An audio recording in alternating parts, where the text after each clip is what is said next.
Hey guys, Joe Miles here with Osseo Gear. This is the Mission Whitetail Podcast.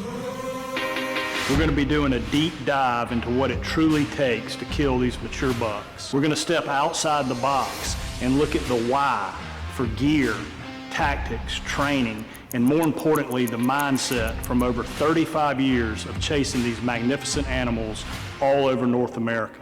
Thank you for following along and welcome to Mission Whitetail. All right, guys, Mission Whitetail episode 78. This is our 3-year anniversary. Couple big things going on right now. We have a brand new podcast studio. Want to give a shout out to JLA Carpentry for doing this. They did all the paneling, the staining. Looks really good, so we appreciate that. 3-year anniversary. I can't believe it's been 3 years. First of all, that Mission Whitetail has been around, but second of all, that we haven't had you on here before now. It's taken me 3 years to get here for some reason. So guys that are listening, not watching on YouTube, we've got Jay Maxwell in the house today. And Jay came up to look at some of the new Osseo gear. We got some code, silent, very undercover stuff coming out. And excited about that. So Jay got a glimpse of all the new stuff that will be coming for 2025. And you are about to hit the Turkey Road, are you not? Man, should have already been on it. Should have already been on it. Yeah, but life calls, duty calls. Yeah, that's right. Jay told us a really tear-jerking story at lunch. They've got a new baby in their life, and we don't have time to get into all that. But that's very, very admirable, and I know that baby's going to have a great life. Yeah. Somebody had to step in and try to turn him around. So yeah, that's good. Well, I thought before we would dive into turkey hunting, turkey season's coming up. Mission Whitetail is a whitetail hunting podcast. I'm just tickled to death that you actually mentioning turkeys right Yeah, I think we should. Yes, I think we should mention turkey hunting because a lot of whitetail hunters do turkey hunt. Right. But before we get into that, let's back up a little bit. You're a Georgia boy, South Carolina boy. We're 2 hours apart. Yep. We both born and raised right here. Deer hunted the South. Walk us through your progression as a whitetail hunter, if you will. Just from, being a little, you've done this a million times. Right. So just walk us through kind of your progression all the way up to maybe seek one. We'll hit on that just a little bit, and then we'll dive into some turkey tactics for the guys. Good enough. So, all right. I was very, very fortunate from a very young age to be born into a hunting family, I'll call it. And what I mean by that is, telling my age a little bit, but, I was born in the 70s, and I had a grandfather on both sides that loved to hunt. One of them was infatuated with it. The other one just loved to hunt, period. One of them was a doctor. The other one worked for Georgia Power Company, worked his rear end off.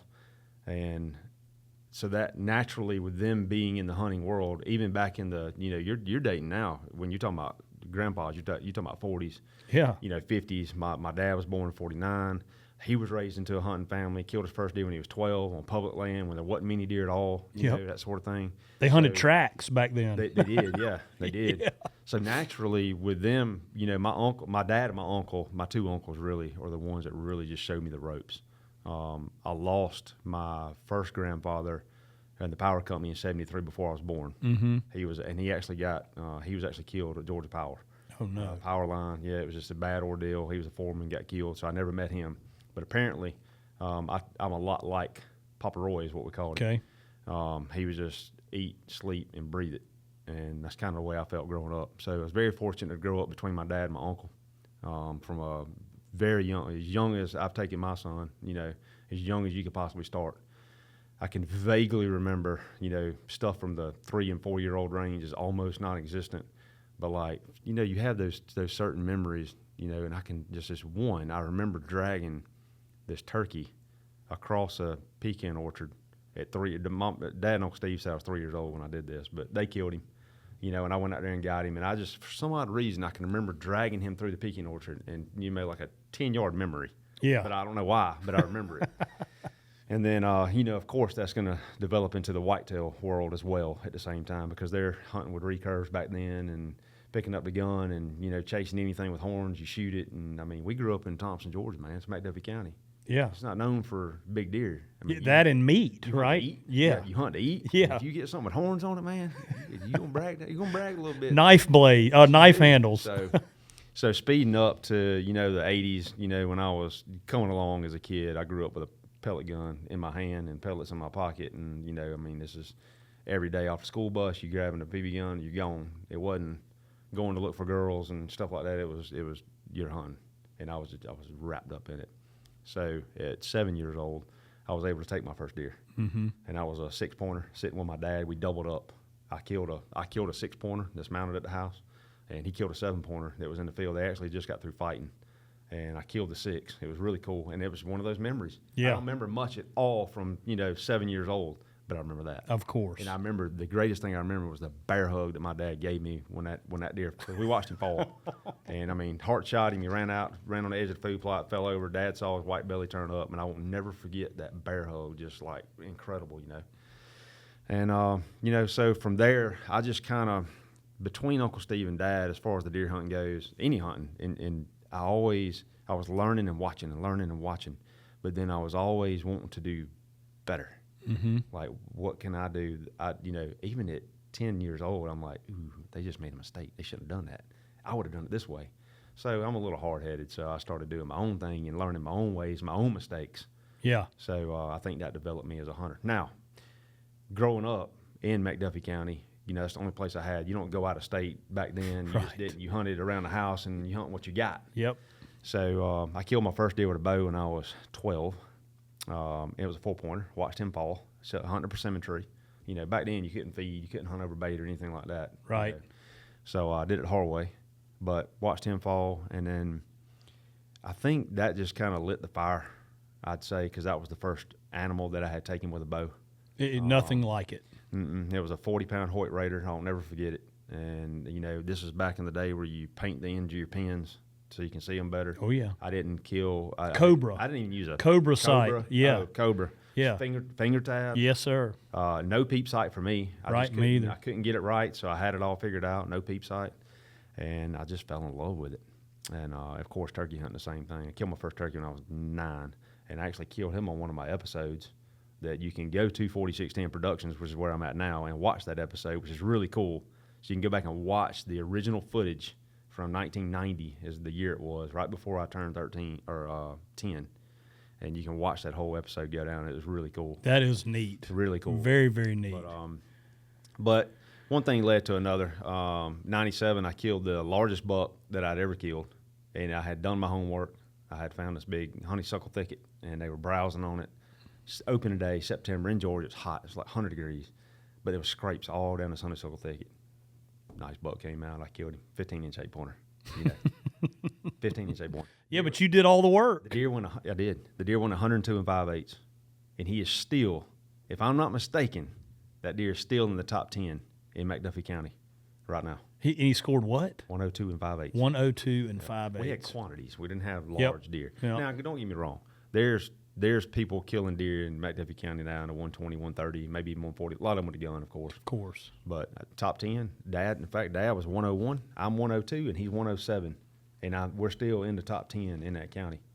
I'm pretty sure. I may be wrong now, but a couple of years ago we weren't sure. So that just kind of describes, what we were doing, back then. And then, but, I go to college, and I'm still hunting like crazy. I hardly even finished any classes. All I'm thinking about is hunting. So I'm doing that. And then, where'd you go to college? Abraham Baldwin Agricultural College. You told us ABAC. Yep. And then I took marketing classes at Valdosta State University. Mm-hmm. And I just kind of woke up one morning from college, and I was like, man, I just feel like I'm really wasting my time here. Like, I'm just not. All you young listeners out there. Sorry. Yeah. Look, it's for some people and not. Yeah. And I felt like the experience was incredible for college, and I'll never regret doing it. But if I could start it all over, it probably wasn't for me. Yeah. Because what I did is I left Valdosta State University as a marketing major, didn't graduate, and I went to the beach that I grew up on, Amelia Island, Florida, and I decided I'm going to become a fishing captain, because I love fishing too. Yeah. And I think you just like being outside. I do. Yeah. You sleep and breathe. It's hunting, fishing, and golf, man. That's Jay Maxwell's life. Yeah. But so I went to C school, is what they call it. It took 3.5 months. Pretty serious situation. I mean, Oh, yeah. You're dealing with people's lives on the water. So I ended up flying to Boston, took this long test. I had to have up 300-something hours of offshore time, which I got while I was during the process, and became a captain and ran a boat. And in the meantime, extremely stressful job. People think the fishing life is easy, and it's tough. What kind of boat were you running? I run an inshore boat. Oh, you I did? I ran a 21-foot Key West was my first boat with a Yamaha motor on it. And got lucky, got some sponsors. They gave me some really good deals, so I didn't have to come out of pocket a whole lot. Very expensive, but, man, the island life, you would think is fantastic because you come there as a vacationer, and you only see it for a week. And it's like, man, fishing's incredible. And then I go as a kid, and I look at these guys on the dock coming in, and they've been fishing all day for a living and getting paid for it. Yeah, right. How could you beat that? I mean, you can't beat it. But it's unfortunately, it's a sad life. I watched a lot of captains die while I was there. Unfortunately, alcohol, drugs, depression sets in. A lot of anxiety. Don't get me wrong. There's some good captains too that wasn't dealing with that. Sure. But it's the island life, and it was rough. So I was tickled to death when a plantation that I had guided for in college called me up, Burnt Pine Plantation in Madison. Huh. Seems like I remember that from about earlier, 45 minutes ago. That's right. Yeah. Yep. Small world. That's from Burnt Pine. They called me up and they said, "Hey, man, we'd really love to have you come up here and talk to us." So I went up there, interviewed, got the job, and immediately took it because that moved me back home, closer to my parents. And, from there, I'd say that was 2004, which gets me back into the whitetail world. I'm still bow hunting and doing my thing, but I haven't traveled. But, man, Illinois is on the radar by now. I'm like, I gotta see this place, man. These people are going up here and hunting these big cornfields, and it seems like everybody that goes kills a 120-inch deer is a monster to me at this time. Sure, yeah. I've only killed a 102-inch deer. Right. So so my best friend and I, Kevin Watkins, we were like, man, well, let's go.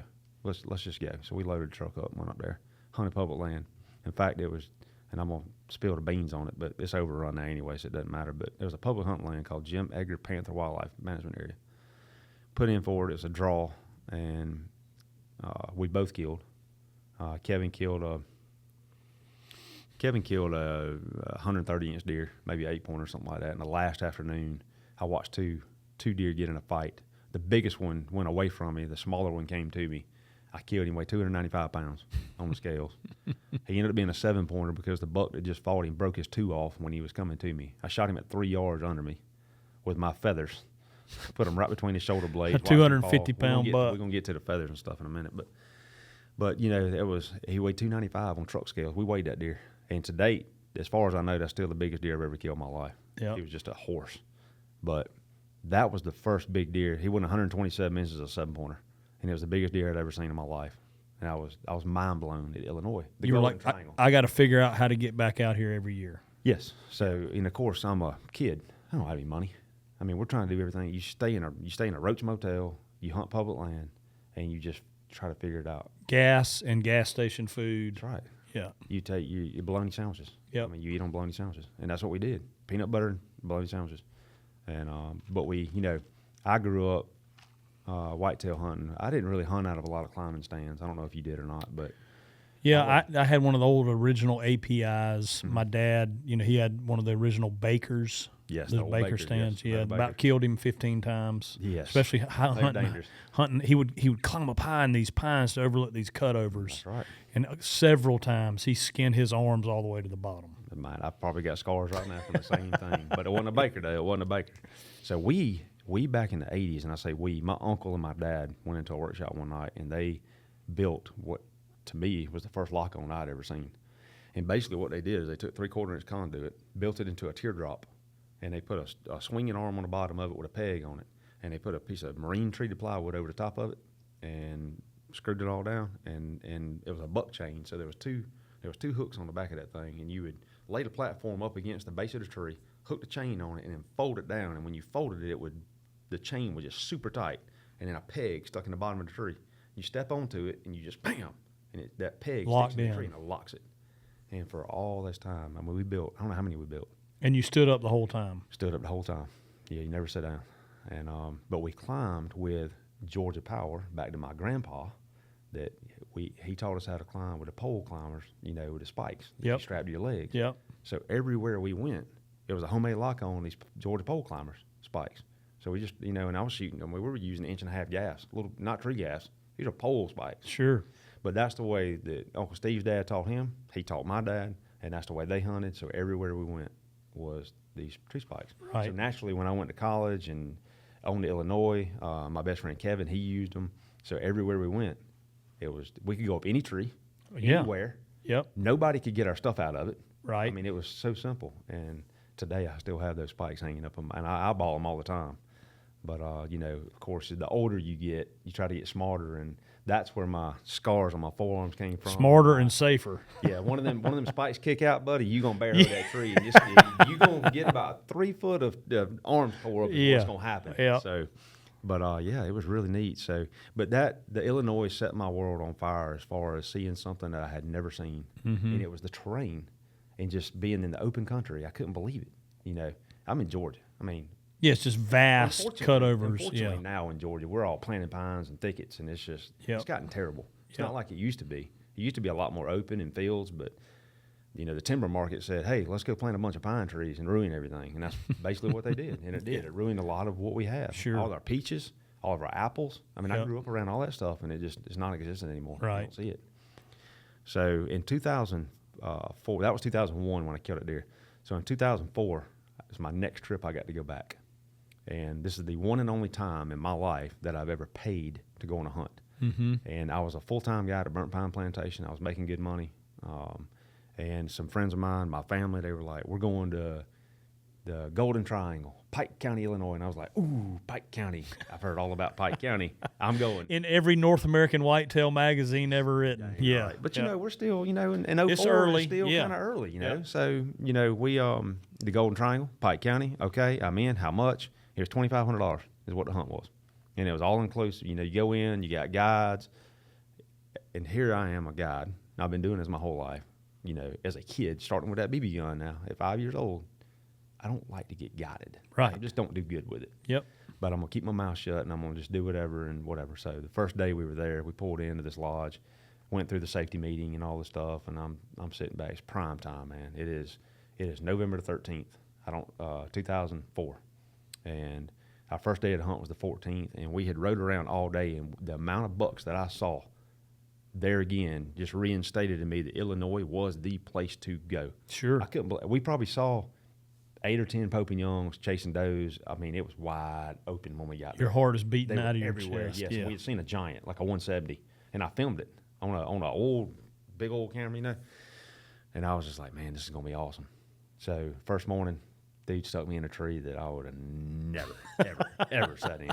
Yeah. And I basically got out of the tree, and I was like, man, that was awful. Mm-hmm. And I'm trying to be respectful because I'm young still, And I said, can you put me up, like, give me some high ground, something I can call. So I'm a big turkey hunter. Yep. I love calling turkeys. Well, most people don't know this, but I love calling deer just as much, if not more. I'm going to interrupt you just for a second. Jace Allen, buddy of ours, you spent some time with at a trade show. Yes. Talk to him about calling deer, about snort wheezing, and that big deer he killed on. Has he told you this yet? No. Okay, I do remember that conversation. He killed that big 10 point that he had been after in Missouri, and it was getting away from him, and he snort wheezed at it based on your and his conversation about calling. And he said if it had not been for that conversation, he would not have killed that buck. So next time you talk to Jace, you need to remind him of that. And Jace, why hadn't you called me, man? Where you at? Yeah, that's right. Yeah. That's awesome. I appreciate that. But that is the truth, though. And I mean, if you go to my trophy room and look at it, I mean, and Chase knows this because he's seen it, but you go in my trophy room and look at it, and I can literally sit there and say 75% of the deer on the wall were called in. Mm-hmm. But anyway, so that takes me back to the calling situation. So this dude, he knows now. Like, and I had to even say man, I'm a god back home. Right. Don't jack me around, dude. I'm like, come on, man. For a lack of better words, yeah. Yes, I mean, I did. So, granted, to his benefit, I mean, he put me in a stand that afternoon that they had not even inspected, they hadn't looked at. put me up there, and I'm going to try to tell this story as quick as I can because I could go into details. But and as a whitetail hunter, if you ever killed a bunch of deer, when everything goes wrong is when it happens. And this dude took me up there, and he put me in this stand. And when he pointed me, what's the name, lizard. We got a lizard. I was like, what is that in my Oh, eye? yeah. We got a lizard. I was like, what is that in my eye crawling down the wall? But he put me in the stand, and I got up there, and I'm talking, man, the wind was dead wrong. And it was a beautiful set. It was standing corn. It was some clover, alfalfa, something right in front of me. It was an hourglass is the best way I could describe this field. I was in the narrow section, which is good. I Sure. like that. That's good. But the wind is at my back. It drops off straight behind me, straight across. It drops off on the other side, and it was an hourglass, and the big part of the hourglass is to my right. And I sat up there for about, I don't know, let's just call it an hour. And the whole time, I'm like, in my head, I'm like, this is stupid. This is stupid. This is stupid. I'm no way I'm going to kill a deer out of this tree right here. I need to get down and build a blind on the other side of the field and just sit on the ground and try to call one up. So me, very spontaneous, I'm like, screw it. I'm out. Down you go. Down I go, man. And I'm not asking permission from this Yahoo. Yeah, I'm going to do it. gonna do so it. I go across the field, and when I get there is the problem. I got to the other side, and it just beveled off real bad. So by the time I got to where I wanted to get, now I can't even see the field hardly. And I sat there for maybe 10 minutes contemplating, just like, What do I do? you know how you stand there and try to like, should I get in that tree, this tree, or that tree, or that tree? And why is this tree better than that tree? I was doing that deal. And I was like, this whole thing is just jacked up. I'm just going to go get back in the tree and say the heck with it. Went back over there, climbed back up. And it's like before prime time. Starts to get right to get the calls out. Here I go. Bam. Big roar, and I'm putting a show on, and I'm painting a picture in my head, what I want. And it wasn't no time. I looked over to the right, way across the field, and all I saw was a rack. And I was like, dang, that's a good one right there. Put the binoculars on him, biggest deer I'd ever seen in my life. I was like, you gotta be kidding. Got to get his attention. So he's 200 yards away, so I've got that probably had a rattle bag. I'm a big rattle bag guy, just because it's convenient, and I can really make it sound pretty good. But I smashed him. Bam. I roared at him. So, he finally looked, and I hit him again. After he locks in, then you can hit him, and he actually hears you. So he knew something was up, hit the horn, and he started trotting. And he trotted down to my right, and I lost him to my right, like down on the bottom. Couldn't tell if he was coming or not. Let's call it 5 minutes goes by. I'm still calling, blind calling, just just letting him know, hey, there's a buck up here, 10 on the day, whatever. He turned. Next time I see him, he's like 125 yards, coming straight at me. Oh, yeah. And he's got that stiff walk. I mean, he's like, there's no other deer in the field. And here he comes. And I could not believe to this day that this deer was coming. And I could not believe. I remember as a bow hunter, and you say this, I say this a lot, but he got to the 75-yard range, to the 60, to the 50. And I'm like, wait a minute, this deer's in range. Like, I could shoot at this monster right now and probably hit him. Yeah. And it's like 40, 30. Oh, my God, I'm about to get a shot. Yep. And then I'm shooting a 80-pound Hoyt. I shot 80 pounds for a long time. Feather arrows, 380 grains. Me and you just talked about yeah. this. Shooting a Muzzy broadhead. Yep. I don't care what angle he's at, I'm going to kill him. And I remember pulling that Hoyt back 80 pounds, and I remember coming to full draw, and this is the thought that I have today still. When I get the bow back, I'm like, you're dead. I'm finna kill you. Yeah. Like, you just let me get You my bow let back. me get drawn. That's a You're in bad trouble now, move. man. Yeah. So this deer comes, man. He's just walking like 23 yards. The wind is dead at my back, blowing dead into him, and I got the pin on him. And I just stopped him, shot his heart out. He fell right over here. He was 155 and 5/8. And you were over the moon. Oh, man. I played a joke on everybody. Told them I just shot I shot a deer, and it was the wrong deer, and I'm so sorry. I won't never forget it. And I remember the guy, because he came up in the field, and I was like, man, I'm so sorry. I was like, I was shaking, and this deer came up, and it's probably not even 100 inches, but I'm happy. I remember him being so mad. Really? Yes. Because this is a trophy, man. It's 140 inches or better. And we got over there, and he tackled me, and it turned into a good situation. But killed him on the first afternoon of the hunt. Perfect. Only deer I ever paid for.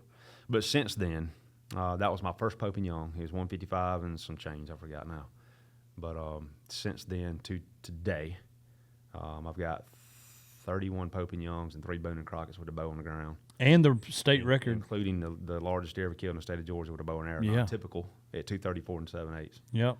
So I've done some damage since 04. Yes. And sure have loved every second of it. As they say, you've gotten after it. Yeah, I've gotten after it, yes. So when did you transition from Illinois, your hometown, to that's where we're headed now?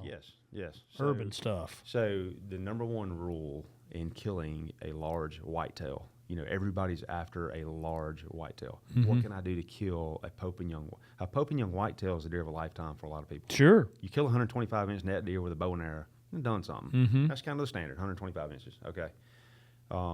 If you'd have told me that when I was 16, 17 years old, my head would have exploded. Mm-hmm. You're telling me one day I'm going to kill a 125-inch deer with my bow? Right. I'd have been beside myself. Yep. And now that I've done it, you think I'm a big turkey hunter, but I love my deer hunting. Sure. And I'm thank the Lord that it's all seasonal. Right. Because I don't know what I'd do. Yeah. If you had to pick. If it coincided, I'd be in trouble. But the what were we saying? Urban Deer, yes. So when I got married, we moved outside. I'm going to call it outskirts of Atlanta, and an hour. I went to work for a company in the Atlanta area, and this is what I'm getting at. I saw some deer sign that I had never seen. The only place I'd ever seen it was Illinois.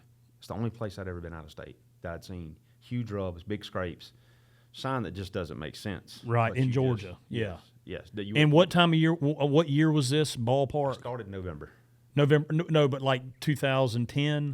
This was 2007. 7. Gotcha. The first year I went to work for this company, and it was a residential house in Atlanta, and I was doing outside service. I had seen some deer in the backyard, matter of fact. And look here, man, you're talking about a country boy that grew up on thousands and thousands.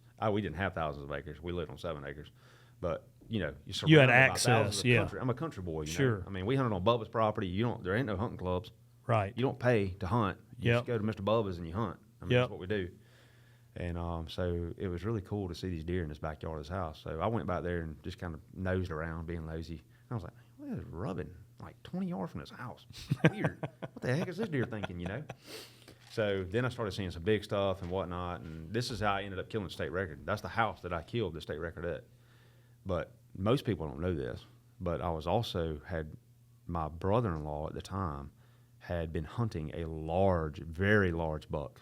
They called him Moose or something. It was something crazy. But they had been hunting this deer for 2 or 3 years in a residential setting, but on 1,500 acres of land. Yep. Around it, and they just couldn't kill this deer. And I don't know why. I don't know why he and his friends were like, Jay, you got to come back here. We saw him last week and this week, and we can't get him. We're just going to surround it and try to kill him. And I'm like, I'm in. I got invited. Yeah. And I was like, heck yeah, I'm in. So there I go, with my my lock on thrown over my shoulder and my hooks. I called them hooks. Yep. So I climbed trees, took off in there, and they said, we saw him down in this bottom right here. This morning he was down there and he came over here and did this and he's running around. It's a giant. They keep saying he's a giant. So I said, all right, y'all just tell me where you're going. So there were other people that were urban hunting then. But I mean, there yes, but it was not very small. Not talked about at all. And very small. Very small. Yeah. And this was not the most urban setting.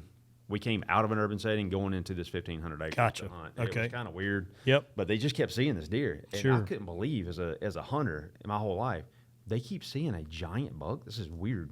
I just need to see him one time. Yeah, and kill him. Just let me see him one time. So they said, we're going over here, here, and here. And I'm like, all right. And I was like, where do y'all think he's coming from? I don't know why they told me. Sorry, Richie, if you're listening to this. Yeah, Richie. They were like, he always comes from that direction. And they pointed over there. And I was like, okay, y'all take off. So they went right, I went left. So I'm like, I'm just going to intercept wherever he's coming from. So I remember coming up, and I found this little hourglass of these planted pines that hit these hardwoods, and it was ripped up when I walked in there. Staging like, area, this is perfect. So I climbed a tree, and 7 days before I killed a state record, I killed this deer. Oh my! That was a heck of a year. He was 162 inches. Yes. In Georgia. Yep. So it was like 397 inches of antler in Georgia in a week with my bow. So most people forgot about that deer because the state record overshadowed him. Of course. I killed a 162 and a 234 in the same, almost a week apart. It was the 16th and the 20th. It was 4 days apart. 4 days. That's unbelievable. So that got your, let's call it Atlanta suburbs. Yeah, so now these deer are on my radar. Yeah, you're like, okay, this is something. Yes, which leads me back to what I was mentioning earlier. if you want to kill a large whitetail, a trophy deer, you have to hunt where they live. Of course. If you don't hunt where they live, you don't have a prayer. And I'm sorry, if you're in a hunting club that shoots everything, most likely you're never going to have the chance to kill a nice deer. So you need to readjust. All the 3-year-olds were getting and killed. look, you don't have to go deer hunting and deer camp and all that, and you can enjoy it and the camaraderie of it, but if you're trying to go and kill a 150-inch deer, the chances of it happening in your lifetime probably not very good. Right. So you need to look elsewhere. Sure. Keep that camaraderie. Go have fun with the boys on the weekend, kill some does, whatever you want to do. But if you're going to hunt a big whitetail, you got to go where they live. Yep. And you normally got to do it alone. Yeah. So that's where Georgia was completely off the radar for a long time because, well, Georgia's not known for big deer. So that's why Illinois, Kansas, Iowa, you go to these places that grow giants. But I tell you, man, Georgia's a sleeper state too. I mean, there's even some place I don't know that like southern Georgia. Yes. There's what is it Wade County or something like that? Not Wade, but I mean, dude, there's so many counties, and what you're talking about is ag counties. Yeah, and like where a lot of peanuts are grown. Yes, peanuts, some corn, monsters. beans. Yeah, I mean, cotton. Not necessarily cotton's good, but yes, the absolute giants. And today, when you go down there and you talk about these old southern Georgia farmer boys, you have no idea what they've they're killed. killing. Yeah, I have an idea because I got some friends, and when somebody tells me to keep my mouth shut about something, I will. I won't tell my wife about it. I just can't. right. But there are some giants that get killed that nobody ever talks about. Even today, with these smartphones and social media and all that stuff, They know better. they won't even take a picture of them. Yeah. I know one in particular last year. This deer's in the 90s. Good gosh. Been hunting him for 2 years. He killed him. Not even a picture. I'll be Not darned. even one picture. But he's on the wall in his house. You go in there. Yeah, there he is. Where'd you kill that one? Don't you worry about that. Don't even ask. Don't even ask. Yeah. So, So urban, you're like, okay, there's something to this. yes. I mean, your first year there, 160, 230. Yeah. Yeah, when I killed the 230, that was really the first deer I killed in a suburban setting. And what I mean by that is I killed that deer on 3 acres of permission. Gotcha. Now, people say, oh, my gosh, you killed a 200. Yes, 3 acres. But the 3 acres is connected to 5 acres, connected to 10 acres, connected to 20 acres, connected to 100 acres. It's basically a funnel. Yes, that's all you're doing. So at that time frame, when I had already been to Illinois a couple times by this time. So what I was doing in my head, I was going, this is no different than Illinois. These subdivisions are the cornfields. Correct. And these are the funnels. And if I hunt the funnels, I'm going to kill them. They don't have a I choice. don't have a choice. So, this is also the time that not cell cameras, just cameras were out. So, Yep. I mean, I'm back in the 35 millimeter, going to Walmart and waiting for an hour to hurry up and get my pictures Yeah, back. you pay extra and get the Man, 1 it's hour the photo. coolest thing ever. Yeah. Yeah, you pay extra to get 1 hour. So I was excited to see the cameras work and, and whatnot. And I was getting pictures of deer, in the 120s. And look, I just killed a 200-inch deer, but I'm also a deer hunter. Sure. I'm a hunter. Yes. I like to hunt. I like to kill stuff. Yep. So I'm not picky. Thank you, Lord, for the giant deer I just killed, but I'm not passing the next 120 to Yeah, walk by my tree. I'm back to the grind. So, back yeah. to the grind. So that was 07 is when I killed the 230. I'm just going to go out on a limb here and say 08, I killed 2 mid-120s. I shot one that should have been bigger. He was a broke tine deer. I shot him at like 50-something yards, and when I got to him, he was broke up, and I was like, man, if I'd have looked at him, now I'm starting to like, getting a little I picky. might pass a 110. Getting a little picky. Yeah. So I killed these 120s, and then, let's see, 09 was a great year. 09, I killed a 141 to start the year. And then I went opening day, September 20th, hunting with my great friend, Kendall Golightly, in Colorado on public ground. In the White River National Forest, I killed a 300-inch bull. That's good. With my bow. And then I came back home and killed another 143. Heck of a year. 09 was just like bam, bam, bam. Yeah. I was like, all right. First elk. Yeah. And I was, Screaming, bugling, coming in. I did. Everything you wanted him to do. I did. I put the pressure on him. I'm a very aggressive hunter. And this is my third elk hunt. First one, could have kicked the guy off the mountain trying to be respectful. My dad it was a graduation present. Could have kicked him off the mountain. He was absolutely awful. Second hunt was with a good friend of mine. I called a bull in, helped call a bull in for him, brushed a blind in together. He killed him. We spent 2 days packing him out. He got hurt during the pack out process. Storm came in. We packed up and left. Yep. So my opportunity went down. Third trip, I'm fixing to make it happen. Yeah. So I went to this bull just like I do a longbeard. I'm not stopping until I get to him, until I see him. If I can see an animal, I know how to call to the animal. Mm-hmm. And that's really big in the calling world for me. Yep. Turkeys, deer, my two main species that I call to because I live here in the Southeast. If I can read their language, I know what to say, when to say, how to say it, and I can tell myself this is what I need to do, or back off. Sure. Don't push him. So same thing with that bull. I mean, I could read his language, and he and I, we had a face off at 80 yards for a long time, and then he committed, but he went in the wrong direction, like a direction I didn't think he was going to go, and I tried to cut him off, and I was just going to shoot him at like 50 yards walking by. And lo and behold, he was coming to me, and I was coming to him at the same time. We met like 22 yards. We met each other and had a standoff there. And then he turned around, he slipped back down to the bottom, came up 38 yards, shot him, watched him fall. Yes. And it was a beautiful bull for the area. Yeah, because Colorado sure. and the Aspen, Colorado area is not known for big bulls. Well, 300-inch bull's a great one. There it was just a really yes. I think 280's Pope and Young. Is that right? It is. I think so. 280, yeah, 280 maybe. Yep. Yeah. So 300 was it was fantastic. Mm-hmm. Kendall and I learned a whole lot. It was fun doing it myself. There again, unguided. I had rather be unguided. Yep. I like to do things on my own. But just kind of lit my world again. But I always push myself. But back to the suburban stuff. This is where they live. Yeah. You hunt where they live. Yep. And today, I still get given a hard time. Oh, you're hunting these city deer. Oh, these deer are eating flowers. You're just jealous, man, because you don't have a spot there. If you did, you'd be there yourself. Sure. Nobody knows how bad we bust our tails to get what we got. Of course. And it's not easy. No. Do I see a fair number of deer? Absolutely. The deer interaction.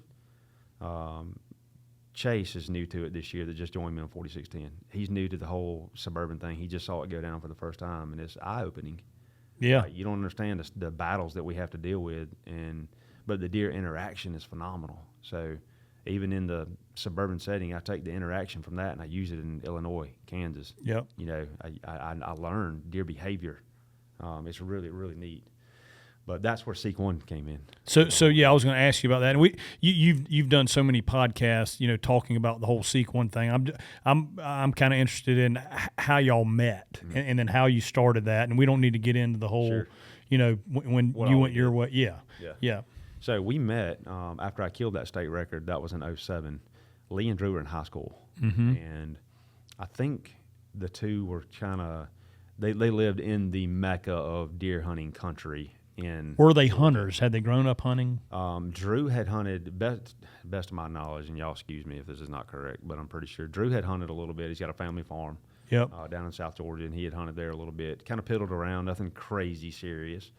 Lee, as far as I know, I think he dabbled a little bit. His parents didn't raise him as a hunter. Yep. I think he maybe extended family or something may have taken him or something a few times here and there. But both of them had the drive and the knack to it's kind of like me as a kid with a BB gun, Mm-hmm. Nobody taught me that. Mom and Dad bought me a BB gun when I was a very little kid, and I fell in love with going to chase yellowfinches with my BB gun. Sure. And just watching everything about a yellowfinch and learning him and how to get a shot off at him. I think you just have a special knack, and I think they were born with it. Mm-hmm. And then, them living in that area, they were just mesmerized by the number of deer that they were seeing in the city. Yep. This is all they knew. They Sure. didn't know anything else. Sure. And so so they contacted me. I think they reached out first, or Lee may have, early. He was still a senior in high school, and he was like, "Hey man, I got some questions. This is from GON, which is Georgia Outdoor News.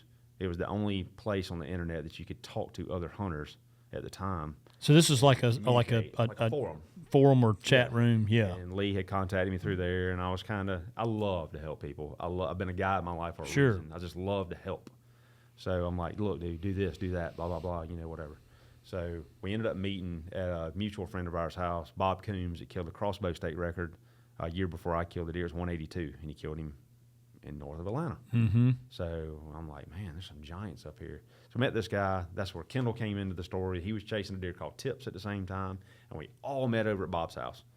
And it was kind of like, hey, I'm so-and-so, you know, and we just kind of hit it off a little bit. Well, one thing led into another, built a friendship. And then I started hearing these stories on these deer they're seeing, and I'm like, let me in, coach. Come on. I just killed some big deer, but these dudes are seeing monsters. They're going all the time and seeing them. Yeah. And I'm like, what? You saw 5 over 150 yesterday? And I'm like, this. Something's not right. I was praying for a 125-inch deer just one time in my life. So this is not normal. And that's when the Atlanta area was really red hot. Mm-hmm. I mean, there's some giants and not many people hunting them. So we jumped on that train and just started, hunting them. And then Seek One was born. Well, Lee and Drew went to college. While they're in college, I think they just they would come home and hunt. And now, and then at this time, I mean, they're shooting at or jacking up hunts or something at 150, 60, 70-inch deer. And I'm, the cell phone time frame, and we're talking now, and I'm on the phone, and they're saying, I did this and did that, and this big 14-pointer came through here, and I'm like, what? 14? You just had a 14-pointer at 15 yards, and you didn't kill him? I'm giving them a hard time, but sure, you don't know if you don't ask. Yeah, and they're young. Yes. So, and then they went to college, and they're learning the deer hunting world along the way at the time, and they're growing and just godly men, and just, man, these guys were just different. Yeah, than your typical college kid. Yes, they were just different, and I was like, these are, even though they're 13 years younger than me or whatever, 12 years younger, I'm like, they're just good people to hang out with. So then after college, of course, Lee's doing some land stuff, and Drew's trying to work for a construction company, and they're just like not happy. And this is when YouTube took off.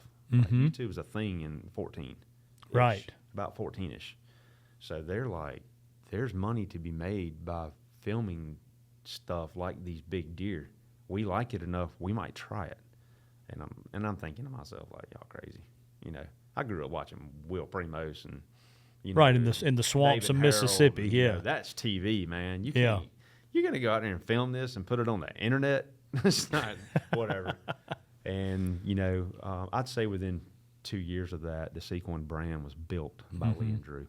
Mm-hmm. And I thought it was funny at first until I was kind of on the backside, still helping. Yeah, I mean, I remember watching you do like the arrow test. You shot all the arrows for the broadheads. We were into it then. Yeah, but this is like before the first that episode even came out. We were, I'm helping in the background, helping hang stands and this and that and what and why, and they're asking a ton of questions, which is great because, like I said, I love helping.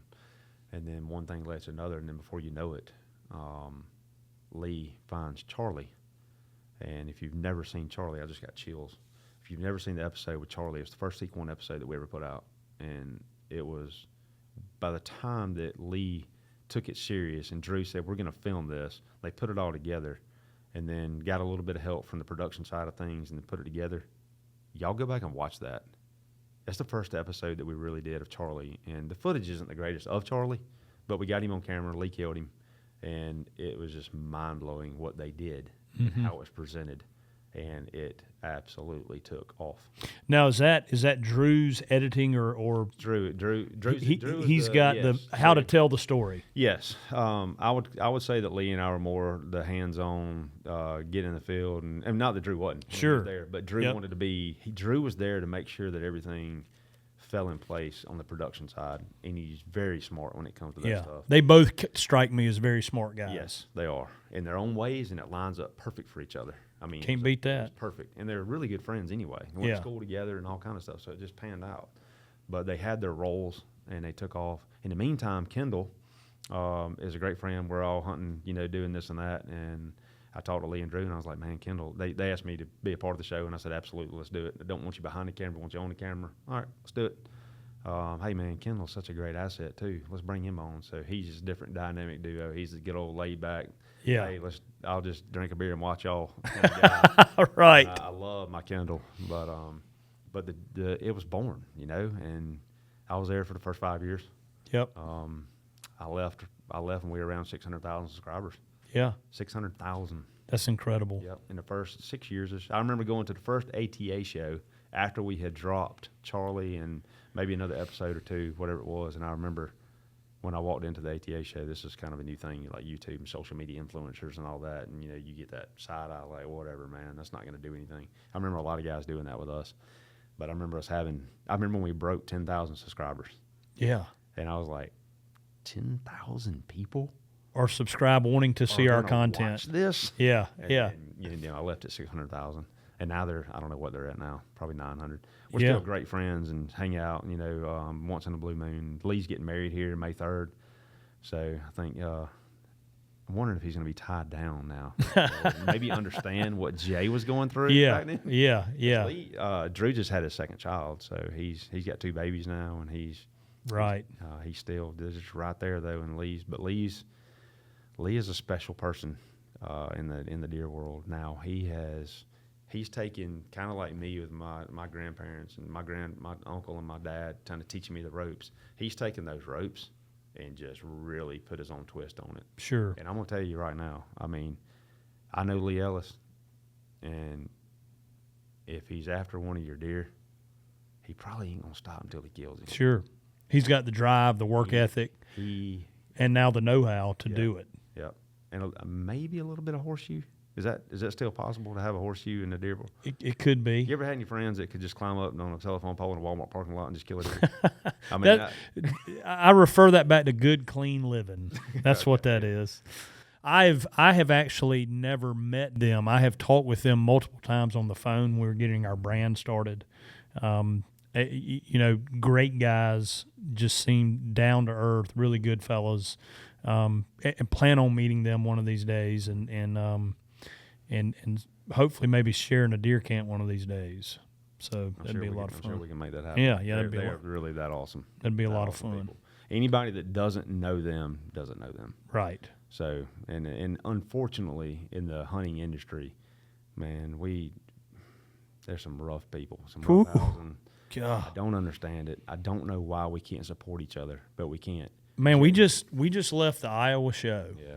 And obviously, I'm not getting into a drama-filled anything here, but and it wasn't death threats, but it was some stuff going on at that show that would blow your mind to a really, really good person. That's right. But that's not a one-off event. That stuff happens all the time. All the time. Big deer, women, and money. Yes. Three things. You are correct. Three things that make people do crazy stuff. We got close friends back home, man, and they're just like, I don't understand what you're thinking and why. Yeah. Letting a deer cause such a problem. Cause such a problem. But it does. Yeah. The amount of jealousy through the social media platform. And, they put, and people like, I got a small platform, I consider, compared to, some. I love it. Yeah. The amount of hate that you get and the lies that are told. Right. Like, you don't know what you're doing. You couldn't kill a deer in the park, out there. And if I put you on public land, you couldn't kill. Okay. I've got 2 Boone and Crockett's on my bow on public land. Yeah. I don't talk about it, but I do. Right. Leave me alone. Leave me alone. I'm trying to help you guys. Right. And you're just kicking me down because it's easy for you to sit behind a keyboard and do that. Sure. It's ridiculous. Sure. Why don't you just pat somebody on the back and say congratulations? Right. When you kill a spike. Who cares? Yeah, if you got nothing nice to say, move on. The deer size stuff kills me though. I mean, yeah. Man, why are you gonna pick on somebody that kills an 80-inch 8-pointer? Yes. He's tickled to death. Right. Praise him. For sure. That's what we're here for. For sure. And it's gotten anyway. Social media has made that really, really challenging. It has. You got to develop thick skin and keep your mouth closed, and it's just that's part of it. Let's move.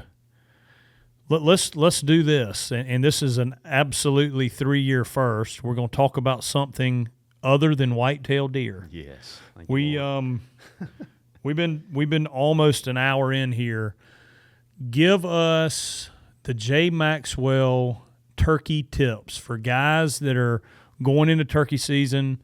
Maybe they're beginners, or things you have learned, like top 3, top 5, whatever you feel like doing.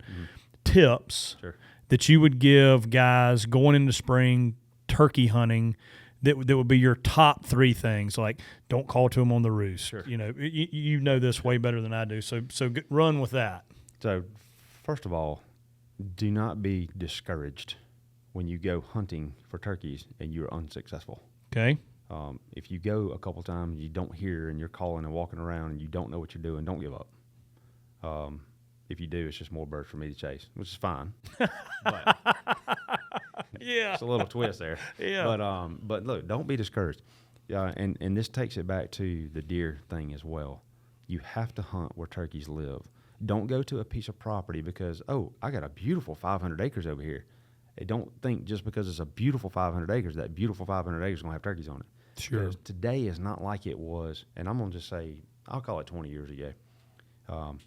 Turkeys today are not where they were 20 years ago in a lot of the places that I hunt. It's spotty. Mm-hmm. And it's not that the population is necessarily, it's not in trouble, but between the predation and everything that's going on, and, the non-trapping and the non-killing of varmints, and, we have less hunters now, too. All around. Yeah. It makes for the turkey population to change locations or shift or whatever. And I've got a lot of people in my core group that are like, I don't even go anymore, man. I just don't even hear a bird when I go, so I don't even want to hunt. Mm. But I'm telling you right now, just in the state of Georgia, we got 1.1 million acres of public land in the state of Georgia. It opens the second week of the season now. They've changed the rules and stuff in turkey hunting, and it opens the second Saturday. First Saturday is private, second Saturday now is public. And I can promise you, not because I'm a good turkey hunter, but I can promise you in the first 2 weeks, I could easily tag out on this 1.1 million acres. I'm not going to tell you where to go, but you can certainly do your homework. You cannot be lazy. Right. Turkey hunting is not for a lazy person. Don't get me wrong. There's barnyard birds that, Betty Jo's out there feeding in her backyard and they keep showing up and you just go out there and sit on a stool and kill one. I'm not saying you can't. But that's the exception to the rule. Yes. But so as a novice turkey hunter, you have to hunt where they live. So find some birds. Don't be discouraged. Learn from your mistakes. Number two, for sure, would be to hunt with someone that has some sort of experience to teach you. A mentor. Can you learn from YouTube? Heck yeah. I learned a lot from YouTube. Mm-hmm. My wife's starter went out in her car just a few days ago, and I'm sitting here scratching my head, and this guy's going, hey, man, it's going to cost you $700 to bring that thing to the shop and put that starter in. I ain't got $700 for that. YouTube, bam. This is how you do it. Okay. Napa. It was very frustrating. Yeah. But an hour and a half later, I got a brand new starter in the car, and it didn't cost me but $176 Yeah. parts. Yeah. You can learn stuff off of YouTube. Sure. So if you don't know how to call, if you don't know how to scout, I promise you put in how to scout turkeys, it'll pop up. How to call, how to use a diaphragm, it'll pop up. And of course, I try to help as many people as I can by, my episodes. And I was telling Chase this, and we'll be in Florida this weekend, and I'm like, man, I'm not, Chase is new to it. He's killed, I think he's killed 5 birds. He's still learning a lot, and I'm so excited because I can teach him everything that I know. Yeah. So if you hunt with me, I have experience. So I'm like, if you go with me, Joe, we're going to go to a piece of property, and I'm going to tell you everything I'm doing and why. So you understand it and grasp it in your head like, oh, this is why he crossed that creek. This is why he sat where he did. This is why we're on top of the ridge. This is why he called how he did. This, my movements and everything. So I would say go with somebody with experience if you can. Mm-hmm. And if you can't, resort to something like YouTube so you can learn, watch videos. You can watch my episodes. I'm somewhat instructional on most of them. Yeah. 4610. Yeah, 4610 Productions. You can pick up stuff there for sure. Don't give up. Like I said, don't be discouraged. Don't give up. As far as hunting actually goes, please do not pick a shotgun up and put a shell in it. And just because you point it in that direction, something's going to die. Take it just as serious as you were rifle hunting a deer. You go sight your gun in. You make sure the thing is shooting point on. When you go deer hunting, you make sure you're hitting the bullseye or an inch high or whatever you like. Know your weapon. Turkeys is no different, especially today with this TSS loads that are out, the tungsten super shot. That's a fairly high dollar shell, but they're extremely tight. Shotguns do not shoot straight. Don't think they do, because you go to a dove field and you point and shoot and the dove falls. It's not the same as shooting a turkey. So Pattern your gun. These days, pattern that gun. And I've been patterning guns since I was a kid. I absolutely love it. We just put a pattern episode out, which is kind of cool. We all shoot red dots now a lot, and that's because the patterns have gotten much tighter. You can be more precise, so you're not crippling as many birds. You can still shoot the beat off a shotgun, don't get me wrong. But you need to learn your gun and make sure so what I want you to do is when you go turkey hunting, all right, so you've gotten the land, you've gotten the property, you've done the scouting, you've bought the calls, you've got the new Osseo gear camo hope. I like that plug right there, baby. I tell you what, man, that's some stuff. But you got your camo on, and then it comes down to the wire, and the turkey comes in there at 30 yards, and you miss him, and he runs off, and you want to throw everything away and quit and never come back. Just do your homework. Get the right stuff. Do the work. But yeah, that's good stuff. Experience, yep. Learning from mentor, and we talk about this a lot. We talk about knowledge transfer, and it's taking the knowledge that you've built in your craft over 20, 30, 40 years, passing it to someone else, transferring that knowledge, and then they take all of that and make it their own and hone it, right? And that is a big part of hunting and passing on the know-how, if you will. The experience is putting that all together and sharing it. I just about mentioned Bobby Worthington on every podcast that we do. Most all my listeners are probably tired of hearing that, but he is at a point in his life that's what he lives for. He wants to get people that have that same passion that he had, we have. The guys sitting back behind the cameras right now, he wants to do that. He wants to teach them everything he knows and learned over 60 years of hunting, and that's his legacy. You and I are not whippersnappers, but we're not long in the tooth yet either. But, it's time to start thinking a little bit about that. So pretty neat stuff. Yeah. And yep. I look forward to leaving that same legacy behind, I hope. Yeah. Whether you take anything from it or not, I hope you do. And the experience, because we have a ton of experience between the two of us. Yes. Very similar. Yeah, for sure. That's right. 2 hours apart. Yeah. Not too bad. Guys, episode 78, 3 years. I think this is one of the better ones we've done. What do y'all think, boys? Yeah, pretty good one. All right, guys, we appreciate it. Thank you. As always, any questions, email us, reach out to us on social media. Look Jay up, 4610 Productions. Same on Instagram, same on Facebook, right? You can find me. YouTube. All right, guys, thank y'all. Thank you.